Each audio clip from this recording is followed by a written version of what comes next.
The sun was unforgiving that afternoon, hanging low in the sky, casting long shadows over the cracked, dusty roads of rural southern Texas. Heat shimmered off the asphalt, and cicadas screamed from somewhere deep in the trees. The only sound louder was the quiet hum of Jake's electric wheelchair as it rolled slowly along the worn trail by the woods. Jake Martin, 41, a retired U.S. Army sergeant, had learned to live with silence. After the explosion in Afghanistan that stole the use of his legs, and the loss of his wife just a year later, he had retreated to this wooden cabin at the edge of nowhere. Life was simple now: books, late-night radio, and the occasional call from his VA counselor. He didn't mind the isolation. In some strange way, he preferred it. People pitied him. He could do without that. But that day, something broke the silence. It was faint at first, just a tremble of sound beneath the buzz of insects. A soft whimper. Then, a desperate, ragged bark. Jake stopped. He turned his head toward the woods, his brows knitting in confusion. There it was again, closer now, a choking, rasping cry for help. He pushed the joystick, guiding the wheelchair off the road, wheels bumping over dry weeds and uneven dirt. Branches scratched his arms as he maneuvered deeper into the thicket, heart pounding with a mixture of concern and curiosity. Then he saw it. A German shepherd, emaciated, filthy, and trembling, lay at the base of a thick oak tree. Its fur was matted with dirt and blood, and a heavy rusted chain wrapped cruelly around its neck, padlocked to a thick metal spike driven into the ground. Flies buzzed around a raw wound where the chain had rubbed the skin raw. The dog lifted its head weakly as Jake approached, eyes dull but still holding the tiniest flicker of life. Jake's breath caught in his throat. "Who did this to you?" He looked around. No house nearby, no farm, no person. Whoever had chained this animal out here had done so to forget it. He reached forward, tried to lean, but the angle was all wrong. His fingers couldn't reach the chain.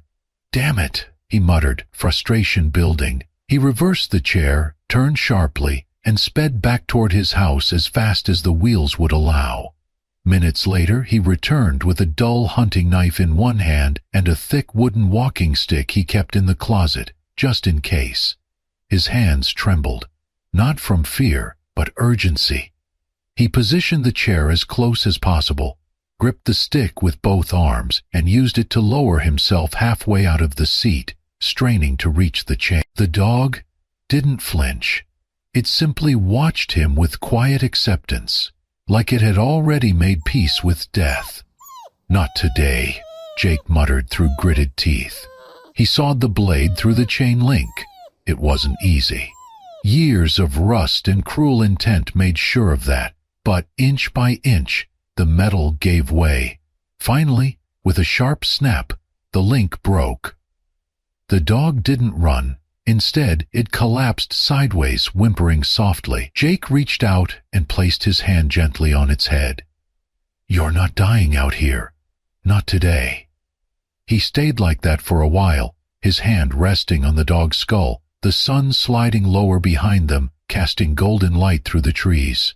Two souls, both abandoned in their own ways, had just found each other, and neither of them knew it yet, but this was the beginning of something that would change both of their lives. Forever. The journey back home from the woods was quiet. Jake had laid the weak German shepherd gently across a thick blanket in the back of his old truck and driven slowly along the dirt road, glancing in the rearview mirror every few seconds. The dog barely moved. Only his eyes flickered open when the road dipped or the truck groaned over a rut. By the time they reached Jake's cabin, the sun was gone, leaving only a soft orange hue over the trees. He pulled up beside the ramp leading into the house and sat for a moment, staring into the fading sky before whispering, "We'll figure this out, you and me." Inside, he laid the dog, now cleaned as best he could, on a bed of towels near the fireplace. He didn't touch him, not yet. He knew that kind of trauma, didn't disappear with a hot meal and kind words. The first night was rough. Every time Jake moved, the dog flinched. When the heater kicked on with a soft clunk, the dog growled low in his throat. He refused food, turned his face from the water bowl, and pressed himself against the wall like he wanted to vanish into it. Jake gave him space. The next morning, Jake rolled into the kitchen and prepared some warm broth with soft shredded chicken. He placed the bowl several feet away from the dog and didn't look at him. He just sat back in his wheelchair, sipped his coffee, and began talking, slow, even, quiet. "Name's Jake. Used to be a soldier. Lost more than I care to count." The dog didn't move, but his ears twitched slightly. "You remind me of someone.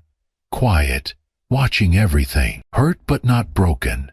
Jake did this every day, preparing meals, sitting nearby, speaking about his day, about nothing in particular. He turned the TV on low in the evenings, letting soft voices and music drift through the space. Ranger, as Jake had now started calling him, began to eat a few bites each day. By the end of the first week, Ranger was walking, slowly, stiffly, but no longer trying to hide. One morning, Jake woke to find him curled next to the base of his wheel, tail flicking lightly at the sound of the wheels shifting.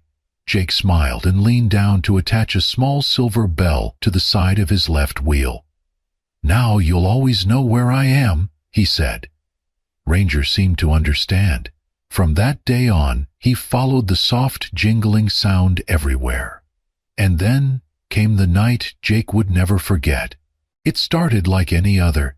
Jake had gone to bed early, the fire dimming low in the hearth, but sometime past midnight, a burning pain ripped through his lower spine, sharp, suffocating, blinding. His body tensed, then shook violently as the old nerve damage flared. Sweat poured from his forehead as he struggled to breathe, to move, to reach the emergency injection kit on the bedside table. His vision blurred. The pain wouldn't stop. Then, suddenly, paws thundered down the hallway. Ranger burst into the room, barking, whining, circling the bed in panic. When Jake failed to move, Ranger jumped onto the bed, pressing his body against Jake's chest. He licked his face, pawed at his arms, and barked sharply again and again, until Jake blinked, groaned, and managed to stretch his fingers toward the injector. It took everything Jake had, but he did it. Minutes later, the pain began to ebb. He lay still, gasping, as Ranger slowly curled beside him, head resting just above his heart. They didn't sleep after that. Jake's hand found Ranger's fur and stayed there. "Good boy," he whispered. "You stayed." From that moment on, they were no longer just man and dog. They were survivors, together. Over the weeks that followed, Jake and Ranger became something more than companions. They became a team. Jake, once a military dog trainer before his injury, slowly began reintroducing the old techniques he thought he'd left behind. Not with whistles or strict commands, but with quiet voice cues, subtle hand gestures, and steady repetition. Ranger remembered, maybe not everything, but enough. He learned how to bring Jake's phone from the kitchen counter when he heard a certain whistle. He retrieved dropped gloves or remote controls with gentle jaws. When Jake said, "Check the door," Ranger would trot over and place his front paws on the window ledge by the entry, giving a low woof if someone was there. Jake even installed a large button panel near the door, and with some persistence and bacon treats, Ranger learned how to press it with his nose to trigger a door chime in emergencies. "He's a better roommate than I ever had in the Army," Jake joked once, telling the story to his neighbor while sitting out on the porch. That porch had been empty for years. Now it saw life. Visitors, conversations, laughter. Jake had started a blog, Pause and Purpose, detailing his journey with Ranger. Photos, short videos, and raw stories filled the page. He wrote about the day he found him, about the nights they couldn't sleep, and about the quiet healing neither of them had expected. People wrote back.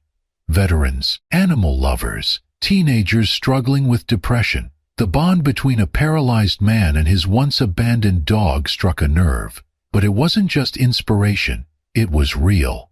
One late October night the sky opened up, thunder cracked across the fields and rain lashed against the windows. Jake had fallen asleep in his recliner, the fire in the hearth just embers. Ranger was curled up on the rug at his feet, his ears twitching with every rumble. Somewhere around 3 a.m., a sharp scent cut through the air, faint at first, then stronger. Smoke. Ranger's head shot up. He sniffed again, then bolted upright. A thin tendril of smoke was seeping from behind the bookcase. Where faulty wiring had sparked and caught onto the wooden wall paneling, Ranger barked, loud, frantic, piercing. Jake stirred, confused. Then Ranger jumped onto the recliner, pawing at Jake's chest, barking into his face until Jake gasped awake. The hell? Smoke. Jake saw it now. He tried to wheel forward, but the air was thickening, the heat rising. "Ranger! Door!" he shouted, and Ranger moved. He lunged toward the wall, leapt onto the table, yanked the burning curtain down with his teeth, and dropped it to the floor.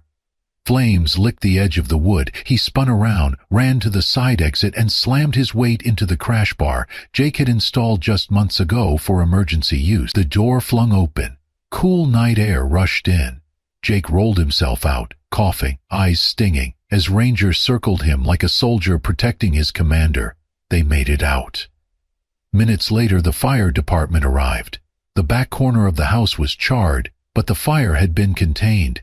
Had they stayed even a few minutes longer, it would have spread through the entire structure. Jake sat in his truck, wrapped in a blanket, Ranger by his side, soaked, panting, but alive. "You saved me," Jake murmured, his voice raw. "Again." Ranger rested his head on Jake's lap, and Jake, once convinced that his life had ended the day he lost the use of his legs, understood something deeper that night. Ranger didn't just need saving. He'd come back to save, and in doing so, he gave Jake something more powerful than survival. He gave him purpose. Again. The story of Jake and Ranger had quietly gone viral. Veterans across the country had reached out through Jake's blog thanking him for sharing his story. Some said Ranger reminded them of the dogs they'd served with. Others simply said it gave them hope. One afternoon, Jake received an email from a national organization that trained service dogs specifically for veterans. Their message was kind and respectful. "We read about Ranger. His instincts, intelligence, and resilience are incredible. With the right training, he could help change the lives of many other wounded veterans, not just one." They offered full medical care, advanced service training, and the chance for Ranger to live at a top-tier canine center, with open fields, handlers, and endless resources. Jake sat with the email for days. He knew what they were offering was good. In fact, it was incredible. Ranger would help others the way he'd helped him. It was a chance to give back on a massive scale. Jake called them, talked it through. They told him the next transport truck would pass through his area in a week. He said yes. The night before Ranger was to leave, Jake sat out on the porch with him. The stars were sharp in the Texas sky, the kind of night that demanded silence. Ranger lay beside him, chin on his paws, eyes blinking slowly. Jake reached down, rubbing behind his ears. "You're going to be a hero for someone else now, buddy," he whispered, "just like you were for me." He didn't sleep much that night. The next morning, the van pulled into the driveway, a sleek white vehicle with the organization's logo on the side. A man in uniform stepped out, clipboard in hand, a friendly smile on his face. Jake nodded, his stomach tight. He rolled to the back door, called softly, "Ranger, let's go." Ranger stepped out slowly. He sniffed the air, tail still. The handler knelt, extended a hand with a treat, and patted the back of the open van. "Come on, boy, you're gonna love it." Ranger didn't move. Jake tried again. "It's okay, pal, go on." Ranger looked at the van, then looked at Jake, and then, slowly, deliberately, he turned around, walked to Jake's wheelchair, and circled once before sitting down, resting his head on Jake's knee. The handler blinked. "Wow, he's really bonded to you, huh?" Jake laughed, but there were tears rolling down his weathered cheeks. He scratched behind Ranger's ear and nodded. "I guess you've made your choice, huh?" Ranger thumped his tail once. Jake looked up at the man. "I appreciate everything you're offering, but I think he's already where he needs to be." The man didn't argue. He simply smiled, gave Ranger one last look, and said, "He's a good dog, one of the best I've ever seen." As the van rolled out of the driveway, Jake and Ranger sat together in the shade of the porch. The breeze stirred the wind chimes. Somewhere in the fields beyond, birds called out. The world felt right, because sometimes the best place for a hero isn't where they can serve the most. It's where they're loved the deepest. And for Ranger, that place was here, with the man who had pulled him from a chain in the woods and shown him what home truly meant. The story of Jake and Ranger didn't stop on the porch. Not long after Ranger chose to stay, a local journalist visited their small town. She'd read Jake's blog, seen the footage from the fire incident that neighbors had recorded, and asked if she could tell their story. Jake was hesitant at first. He wasn't used to the spotlight, but Ranger had already saved lives. Maybe his story could do the same. The segment aired on local television one weekend. Images of a grizzled veteran in a wheelchair beside a scarred German shepherd. Video of Ranger gently helping Jake retrieve fallen items. The haunting photo of a burned curtain in Jake's living room. And the quiet quote that stuck with everyone. "He was thrown away, so was I, but together we remembered how to matter." The piece was picked up nationally. Letters poured in. Emails, care packages, donations. But the most powerful messages came from other veterans, men and women who had felt forgotten, broken, invisible. They thanked Jake for showing them that healing was possible, even from the darkest places. One email read, "I haven't left my apartment in 5 months, but tomorrow I'm going to the shelter. Maybe there's a ranger waiting for me too." Jake sat on the porch reading those letters, his hand resting on Ranger's broad back, and one morning he had an idea. With the help of some neighbors, a few local vets, and donations from complete strangers, Jake began transforming the back portion of his land into something new. A safe space. A haven. They built modest kennels, shaded by trees, cleared trails for walks, and set up a small community center. They called it Second Chances Ranch. Their mission was simple: to care for dogs left behind by deployed soldiers, elderly veterans, or those too sick to care for their pets. No red tape, no long forms, just dignity, love, and a soft place to land for both the humans and the dogs. Ranger, now gray-muzzled and a little slower, remained at Jake's side through every step. He lay by Jake's wheelchair during volunteer meetings, sat in on orientation sessions, and greeted every new rescue with a soft tail wag and gentle eye. He had become a symbol, not just of survival, but of what comes after. One warm afternoon, Jake wheeled himself out to the porch with a steaming cup of coffee and a leather-bound notebook in his lap. The breeze rustled the wind chimes as Ranger settled beside him, head resting near Jake's foot, breathing steady. Jake flipped through the pages, his memoir in progress. There were stories of war, loss, and then the turning point. A cry in the woods, a chain, a knife, a choice. He looked up as a commotion caught his ear. From across the yard, a young pup, no more than a few months old, came bounding through the grass, clumsy and full of joy, one of the latest rescues. The pup skidded to a halt beside Ranger and sniffed his muzzle. Ranger opened one eye. Then, slowly, his tail gave a single thump. Jake chuckled softly. "Ranger," he murmured, closing his notebook, "looks like it's your turn to teach now." The sun dipped lower, casting gold across the fields, and in that quiet, sacred space, where second chances weren't rare but routine, one old soldier and his dog sat in peace. Not because their battles had never happened, but because they'd faced them together and come out the other side stronger. Some wounds can't be healed by medicine, but they can be healed by a look, a bark, or the quiet weight of a loyal head resting on your foot. Jake had given up on the world.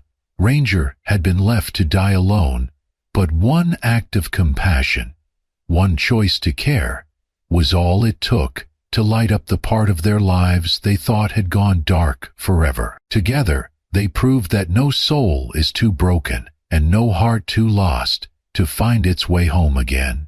If this story touched your heart, we invite you to be part of more real-life miracles, stories of second chances, of healing, and of the unbreakable bond between people and their animals.